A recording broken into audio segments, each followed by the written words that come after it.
She's so fine. Hell of her blows my mind. Hell of her lights my day. What's good, guys? This is going to be another update in the tragic story of Mikayla Miller coming out of Hopkinton, Massachusetts. I'm going to release the full press conference of the Middlesex County District Attorney, Marian Ryan. And, yeah, let's just get to that. As many of you know, I'm Marian Ryan. I'm the District Attorney of Middlesex County. Before providing a factual update, I want to make a few preliminary comments. First and foremost, Mikayla Miller, as many of you may have seen, was a beautiful child. She was a cherished daughter, a gifted student, a talented athlete, and a loyal friend. Mikayla's death is an unspeakable tragedy for her loved ones and for the entire community of Hopkinton. From the beginning of this investigation, our investigators have been fully committed to determining exactly how Mikayla's precious and promising life ended. Make no mistake, there is no truth to the allegation that we have reached a final conclusion. I will repeat that. There should be no mistake that any comments that we have reached conclusions in this case are false. Although we have learned and established some facts, which I will share with you shortly, the most important takeaway from today should be that no final conclusions have yet been reached.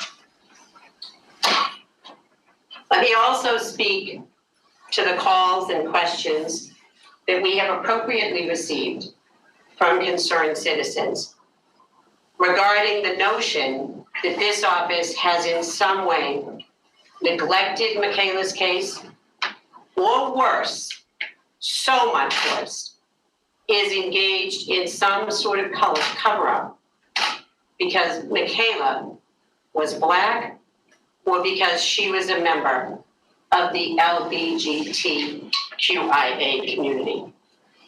That is painfully false. Over the past few days, we have talked to members of the community. We know that everyone would like to have the answers as to what happened with Mikayla. We know it is difficult to wait for those answers. We have also been in close, almost daily communication with Mikayla's family's representative. We have to get to the answers, in this case, as in every case, with due speed, but in a way that does not compromise the integrity of the investigation. A primary question as to what was the cause of Mikayla's death lies with the answer to that question lies with the medical examiner. A ruling as to the manner and cause of death has not yet been received. At my direction, investigators have sent to the laboratory certain samples and items for appropriate forensic testing. No results have yet been received as to that testing. We do have some information that I will share. As I outline some of those facts, I want to remind everyone again, this is preliminary investigation.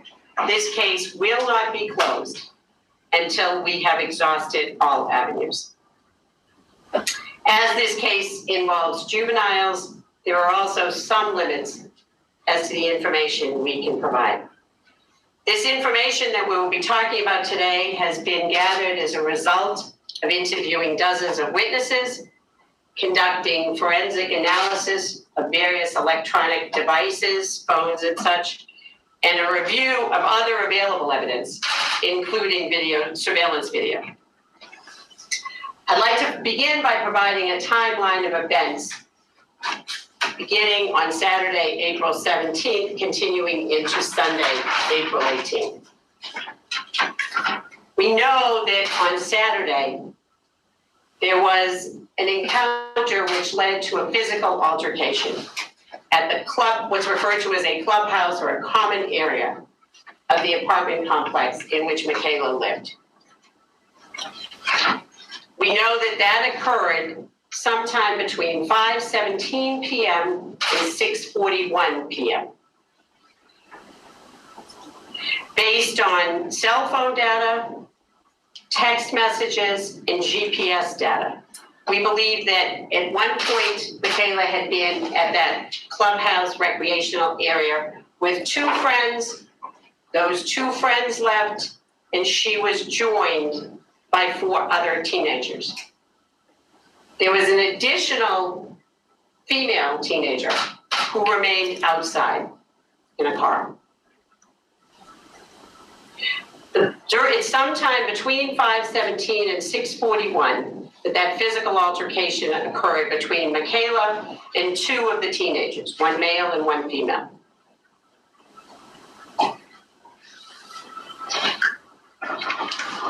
We know that after the physical piece of that altercation, Mikayla and the 4 teenagers spent about 20 minutes together, continuing to be together in that clubhouse. At 7:20 on Saturday evening, the Hopkinton police were dispatched to Mikayla's home after her mother had called and reported to police that her daughter had been jumped. When interviewed by the police, Mikayla reported that during that physical altercation a short time before, she had been pushed and punched in the face. Officers noted that she had a mark of blood, some blood on her lip, consistent with what she told them. The investigation into that assault remains open, and there are no charges pending on that at this point. At 7:43 that evening, the Hopkinton police left Mikayla's house, and they went to the residence of one of the females who had been involved in the altercation and took a statement. They then returned to the apartment complex and observed some damage both inside and outside of the clubhouse, which they photographed. Mikayla at this point was still at home in her apartment with her mother. Some approximately 9:30 to 9:45 that evening, Mikayla's mother went to bed, believing that Mikayla was still in the apartment. Mikayla's cell phone had a health app on it. That phone indicated that between 9 and 10 p.m. on Saturday night, the phone traveled a distance of 1,316 steps. That distance of 1,316 steps is approximately the distance between Mikayla's home and the place where her body would subsequently be located. And it was at approximately 7:45 on Sunday morning, the 18th, that an individual jogging in the area of 34 West Main Street in Hopkinton located Mikayla in the woods off of a walking path and reached out to the police. When Mikayla was discovered, her phone was on her person and her backpack and other belongings were close by.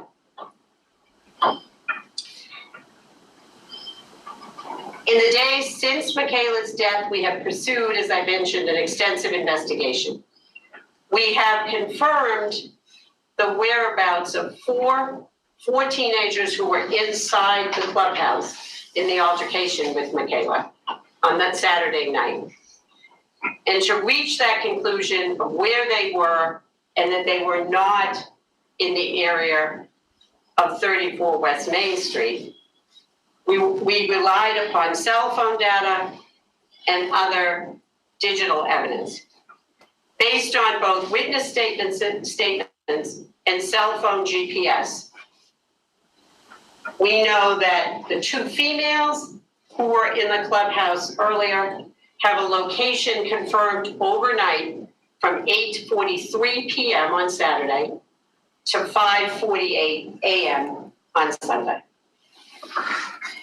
The two males that were inside the clubhouse left Hopkinton with a family member after the altercation and the conversation in the clubhouse.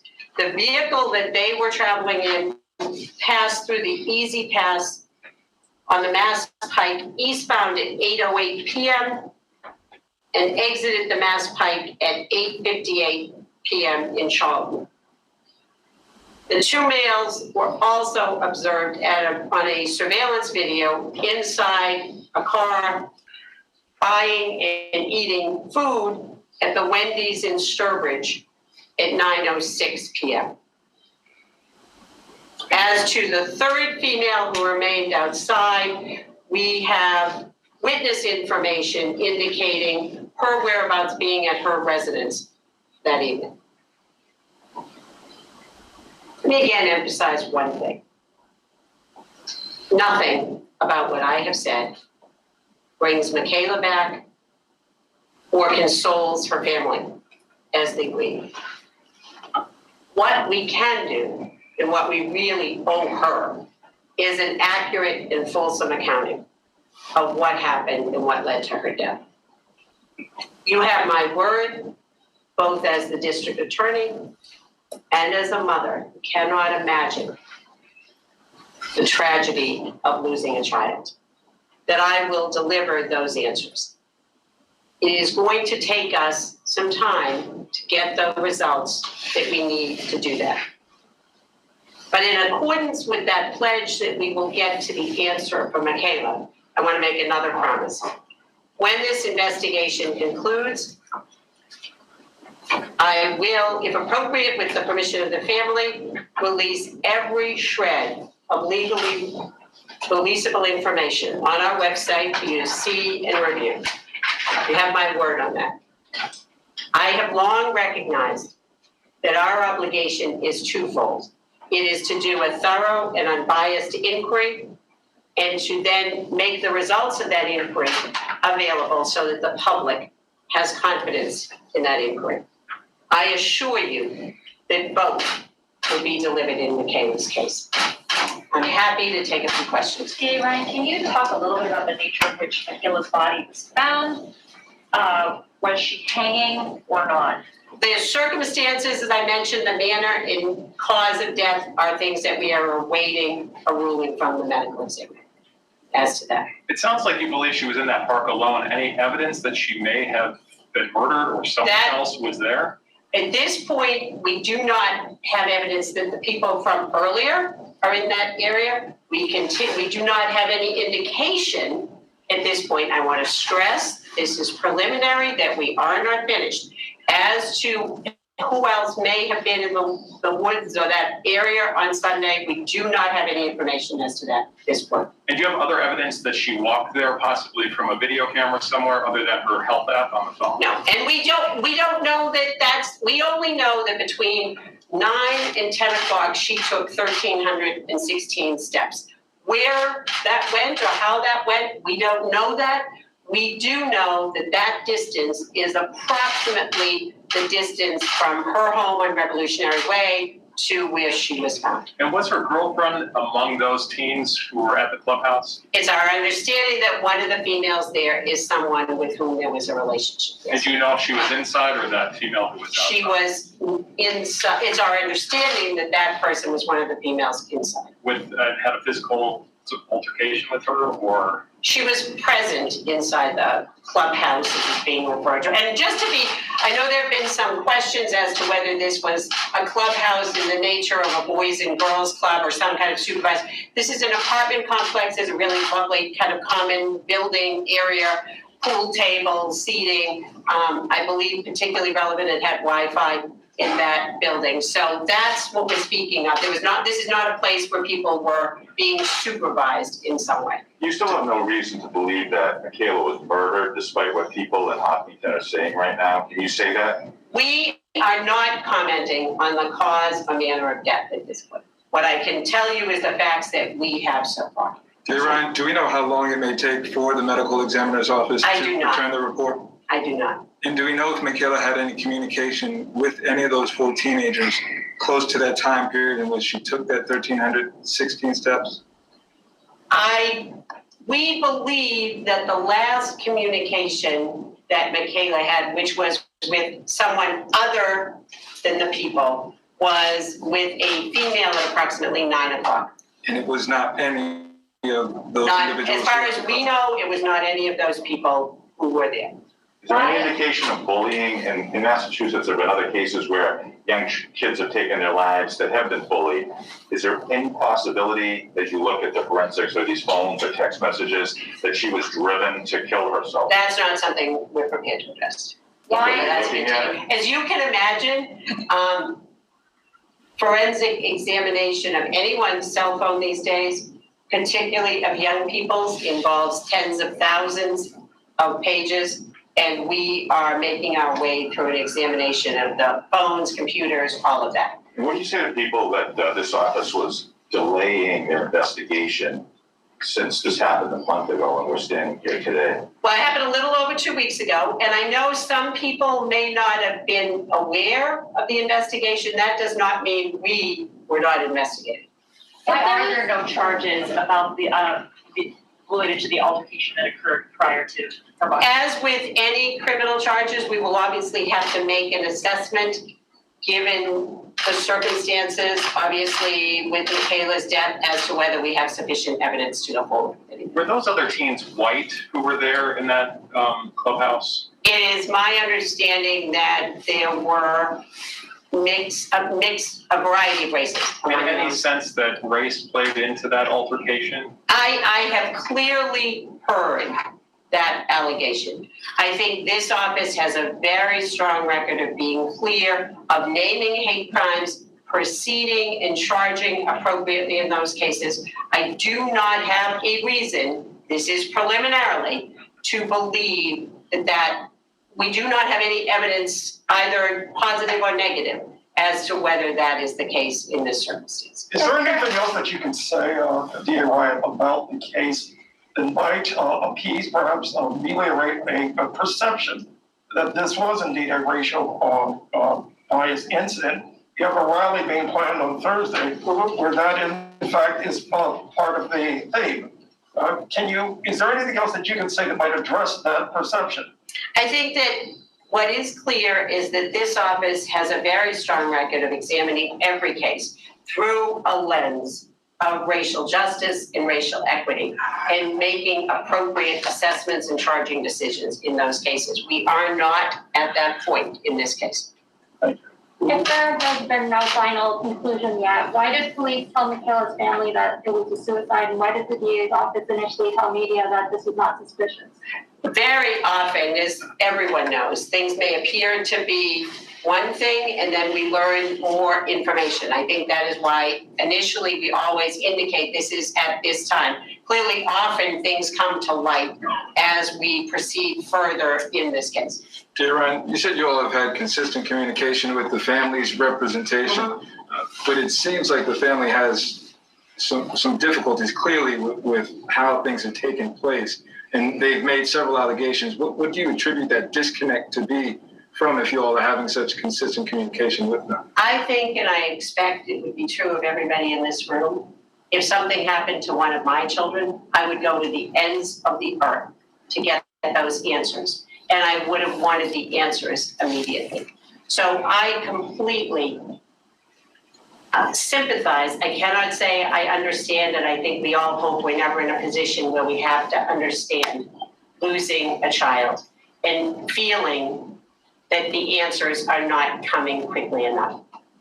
I understand that you certainly would want to know immediately exactly what would have happened in your child's last moment.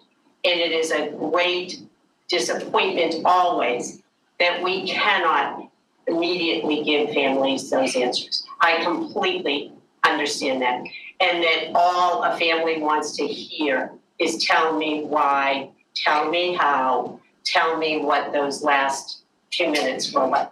So that is something I think that is a universal reaction. I don't expect that us saying we are awaiting a ruling from the medical examiner or we're waiting results from the lab gives much comfort to a family when they are waiting for answers.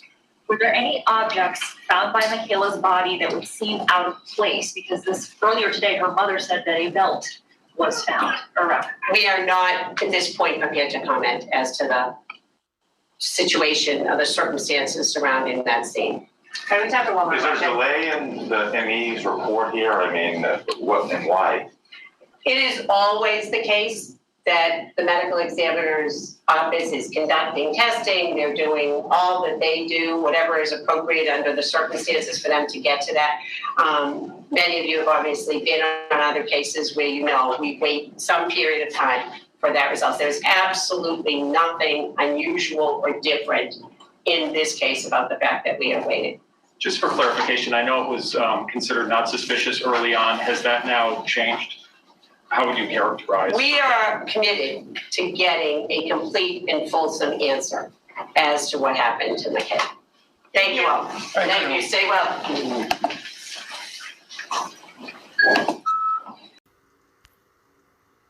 A couple of things in regards to this press conference. One of the reporters asked why they said on the front end that this death was not suspicious. And Middlesex County District Attorney said, they tend to do that as things aren't exactly what they seem, blah, blah, blah. When you walk upon a death and you have someone that is tied to a tree, how in the hell can you say that's not suspicious? I don't understand that. Also, who is Mikayla's family representative that the Middlesex County District Attorney has been speaking to on a daily basis? Because it doesn't appear to be her mother, Miss Struthers. It does not appear to be her. Also, she says that 2 friends were with Mikayla in the clubhouse or common area of the apartment. They left. 4 teens then came inside the clubhouse with 1 teen in the car. They said they can account for them being there, or the altercation occurred sometime between 5:17 p.m. and 6:41 p.m. That's 1 hour and 24 minutes. So this person sat in the car for 1 hour and 24 minutes while 4 other people were inside a common area.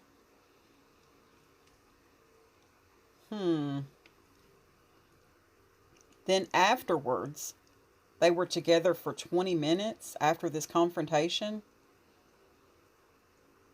Strange. It said the police were dispatched to Mikayla Miller's home to speak to her and her mother, Miss Struthers, at 7:20 p.m. Both her, Mikayla Miller, and her mother said that she was jumped. She had been pushed and punched in the face. She had blood on her lip that was noted by the police officer. I don't know about where you guys are from, but that's assault where I'm from. Also, said they took pictures of the damage to the inside and outside of the clubhouse. So, are these pictures, are these 2 statements from the mother and the daughter not good enough to get an assault charge? Does that not warrant an assault charge? They went to the residence of the 1 female at 7:43 who was in the clubhouse. Didn't say what she said. I thought that was interesting that they left that part out of the press conference. Then at 9:30, Between 9:30 and 9:45, Mikayla's mom went to bed. Miss Struthers went to bed. Now, Mikayla's app, her health app, on her cell phone, said between 9 and 10, which is 1 hour, she had walked approximately 1,316 steps, which is the approximate distance between her home and the park where she was found. At 7:45 a.m. on that Sunday, the jogger located her in her path at 34 West Main and called the police. District Attorney Marian said that her phone, Mikayla's phone, and her backpack, and, quote, other belongings, end quote, were nearby. She also says that they can confirm the whereabouts of the 4 teens that were inside of the clubhouse in cell phone data and other digital evidence, being cell phone, GPS.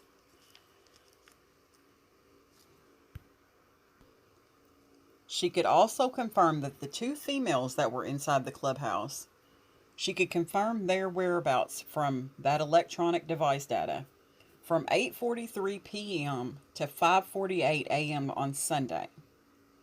And the 2 males left Hopkinton with a family member, were on the Easy Pass from 8:08, exited it on 8:58 p.m., were observed at a Wendy's in a town away from Hopkinton at 9:06.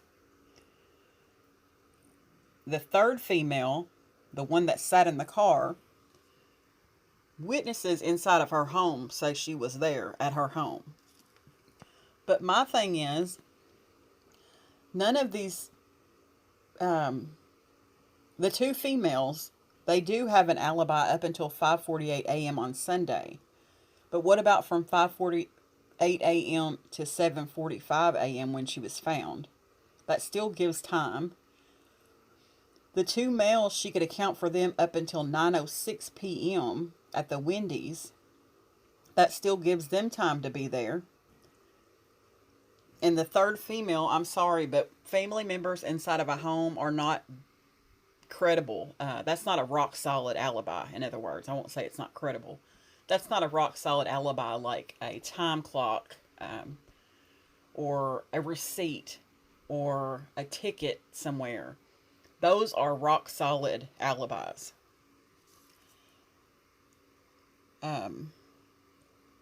She did promise that they're going to take their time to get the answers, and then once this is all over with, she gives her word that she's going to release all releasable, that's the key word, releasable information onto the website.